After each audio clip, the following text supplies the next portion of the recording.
గుండెలోకి రక్తనాళాల్లో కొవ్వు ఎప్పుడు చేరుతుందంటే మనం గుండెలో బ్లడ్‌లో యొక్క కొలెస్ట్రాల్ లెవెల్ కొవ్వు శాతం పెరిగినప్పుడు మనకి దీంట్లో ఇంకా రిస్క్ ఫ్యాక్టర్స్ మనకి షుగర్ ఉన్నా, లేకపోతే బీపీ ఉన్నా, స్మోకింగ్, అలాగే మధుమేహ, ఒబేసిటీ వీటి వల్ల ఏమవుతుంది గుండెలో రక్తనాళాల్లో కొంచెం చీలక లాంటిది వచ్చినప్పుడు దాని ద్వారా మెల్లమెల్లగా ఆ కొలెస్ట్రాల్ అనేది డిపాజిట్ అయ్యి మెల్లమెల్లగా అది పెరిగే అవకాశం ఉంటుంది.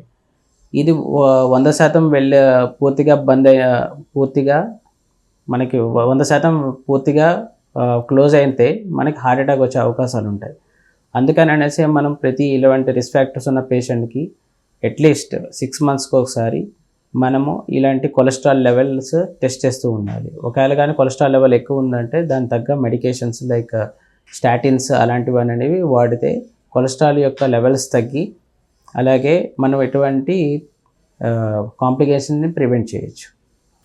యూజువల్గా గుండె స్టెంట్ వేసిన తర్వాత మనం చెప్పేది ఏంటంటే డైలీ వాకింగ్ వెళ్ళమని చెప్తాము. At least 30 minutes per day weekly 5 డేస్కి.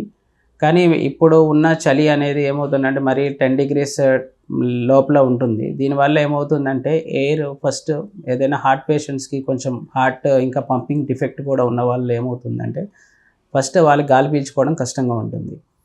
ఈ టైంలో మనకేమవుతుందంటే గాలి యొక్క డెన్సిటీ కూడా చాలా ఎక్కువ ఉంటుంది. దీనివల్ల ఏమవుతుందంటే పేషెంట్స్ ఊపిరి పీల్చుకోవడంలో ఇబ్బంది ఉంటుంది. సో ఇలాంటి ఎక్స్ట్రీమ్ దాంట్లో యూజువల్గా మనం ఏం చెప్తామంటే బెటర్ టు అవాయిడ్. వన్స్ మనకు కొంచెం చలి కంట్రోల్ అయిన తర్వాత కొంచెం మనం సాయంత్రంకి అలాగే వెళ్తే బెటర్. వాళ్ళు మార్నింగే వెళ్ళాలని రూల్ ఏం లేదు, ఎప్పటికైనా చేయొచ్చు, ఉదయం అయినా సాయంత్రం అయినా చేయొచ్చు. కానీ ఇలాంటి ఎక్స్ట్రీమ్ టెంపరేచర్స్ ఉన్నప్పుడు ఉదయం పోస్ట్‌పోన్ చేసుకొని కనీసం సాయంత్రమైనా they can go for a walk.